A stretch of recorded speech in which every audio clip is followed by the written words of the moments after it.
The ability to control your own reproductive health is a right that allows women to take charge of their education, financial security, career, and emotional health.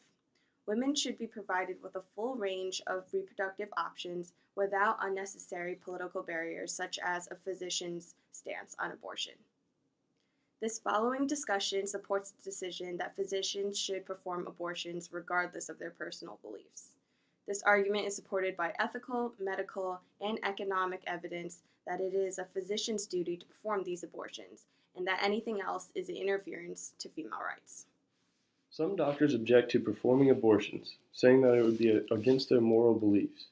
This is a major problem that comes with many negative implications. A doctor takes an oath to provide care to patients to the best of his or her abilities. Now, 80% of obstetricians believe that a woman should be able to get an abortion for career reasons. However, only 40% are actually willing to perform the procedure. Now, this represents a major problem because less than half of the doctors whose primary job is dealing with abortions are willing to carry it out when it was for career purposes of the mother. This statistic reflects that in some cases, a patient's needs are only met if they coincide with the beliefs of the doctors.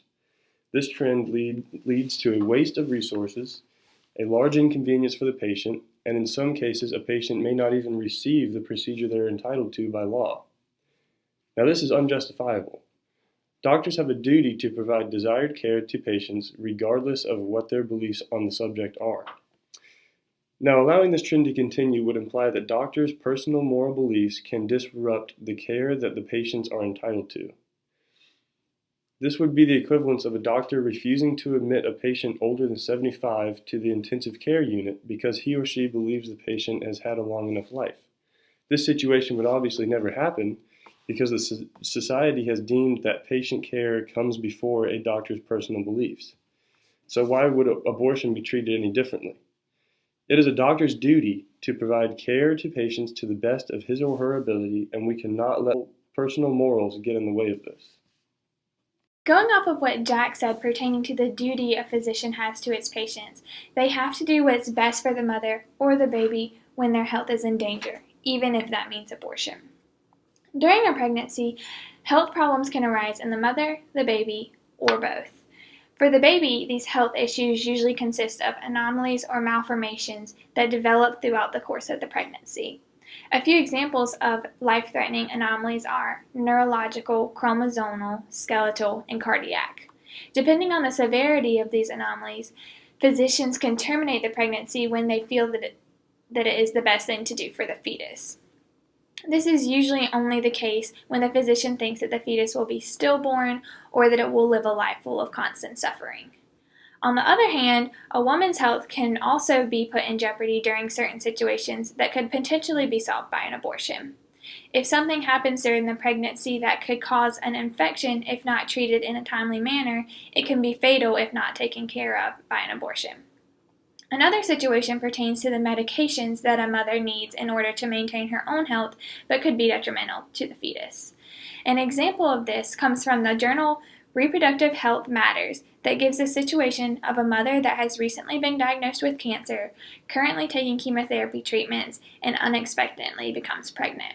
She has to choose whether she wants to terminate the pregnancy and save her own life, continuing the chemotherapy, or risking her life and the baby's by continuing the pregnancy without the medication. In instances like these, physicians have the opportunity to save the life of the mother by performing an abortion rather than losing both the mother and the baby. Over the past couple of decades, the number of abortions have continued to rise due to the advancements in technology. These advancements allow complications or anomalies to be discovered earlier on in the pregnancy, having the potential of saving one life rather than waiting until it is too late. Not only are these abortions done for physical or internal health complications or risk, but also for reasons pertaining to mental health illnesses.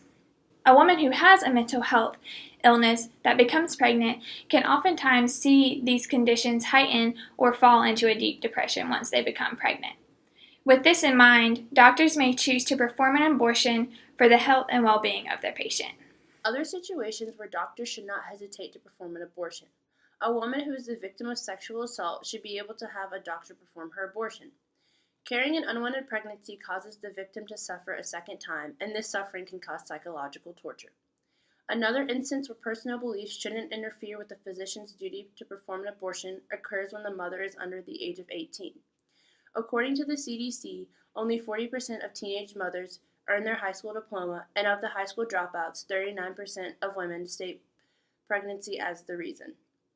When the mother is unable to finish high school, it can create a financial burden, which is another reason why personal beliefs shouldn't interfere with these abortions. Being financially stable as a single mother is difficult.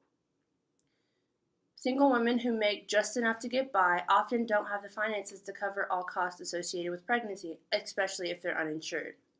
In a study at the University of California, San Francisco, 40% of participants stated that they were not financially prepared to have a child, specific reasons including being unemployed or uninsured.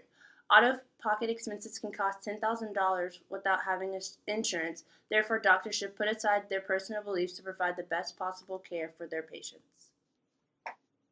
The Supreme Court ruled in Roe v. Wade in 1973 that abortion is a constitutional right that allows women the control over their reproductive health. We strongly believe that it is the duty of a physician to perform abortions in order to support the overall well-being of women and to promote female body ownership, regardless of their political or moral beliefs.